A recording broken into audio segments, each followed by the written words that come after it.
Welcome to Nasdaq Trade Talks. I'm Jill Malandrino, Global Markets Reporter at Nasdaq. Joining me is Anaelle Ubaldino, Head of Quant Advisory at TrackInsight, to discuss measuring ESG and the trends in ESG product development. Anaelle, welcome to Trade Talks. Thank you, Jill. Thanks for having me here. And ESG is showing up in way more investor conversations. Why do you think this is happening? Yes, ESG is definitely becoming a hot topic for investors.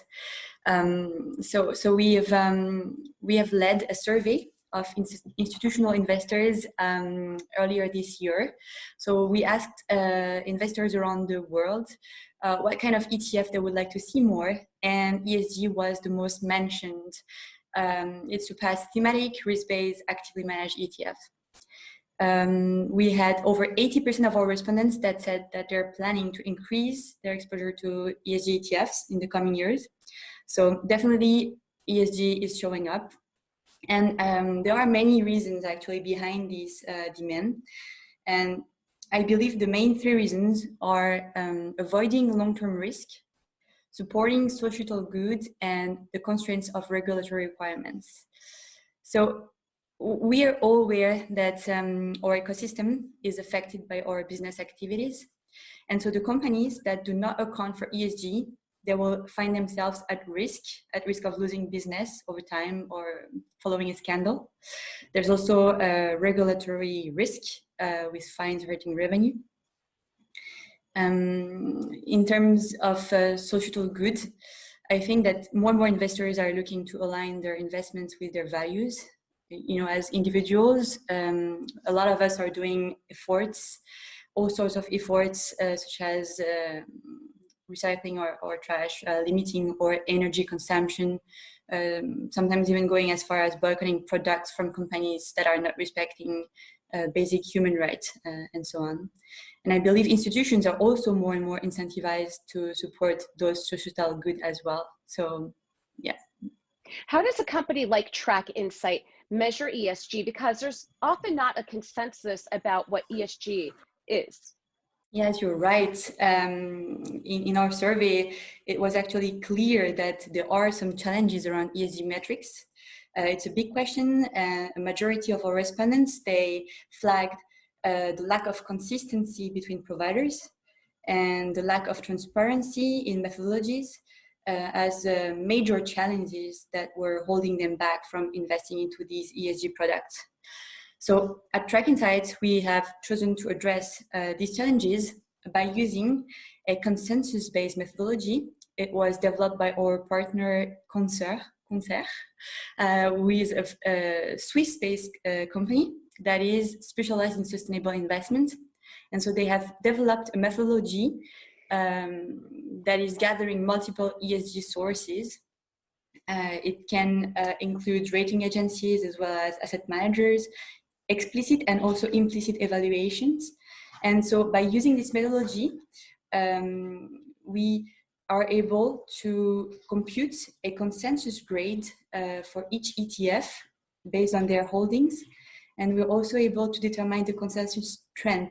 So how much of the sources' opinions are actually converging or diverging.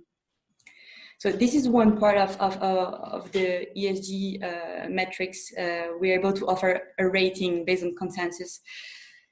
But for investment purposes, we also offer more information, so with in-depth insights on environmental impacts, also on ETF exposure to sensitive sectors, such as fossil fuels or nuclear energy, for example, and also the potential breaches of international norms with controversies, maybe around human rights, corruption, for example. And so with this detailed data, so investors, it's just here to help investors make their own decision. And if they don't want to consider the rating, they can select the products using these in-depth metrics to align their investment with their goals. And we've seen a lot of ESG ETFs launch this year, especially from major issuers like iShares and Invesco. What have been the big trends in terms of product development and ESG approaches? Which issuers are showing leadership in this space? Yes, so there have been, I think, over 150 ESG ETFs that were launched so far in 2020 globally. And even if there are some pure players that are rising, such as Inspire and Nuveen in the US, we still find that the major ETF issuers are also the ones that are leading in the ESG field. And so iShares is dominating the rankings globally. It represents 62% of the assets invested in ESG ETFs in the US, while all the other players are below the 10% mark. And that's the case for Vanguard and DWS too. In terms of trends, and in terms of trends in project development, what we're noticing is a switch in terms of strategies. So investors and providers are switching from exclusionary strategies that are often derived from popular benchmark, and they're going to general integration and thematic approaches. So general integration would be strategies that are combining more of both positive and negative screening, and thematic approaches,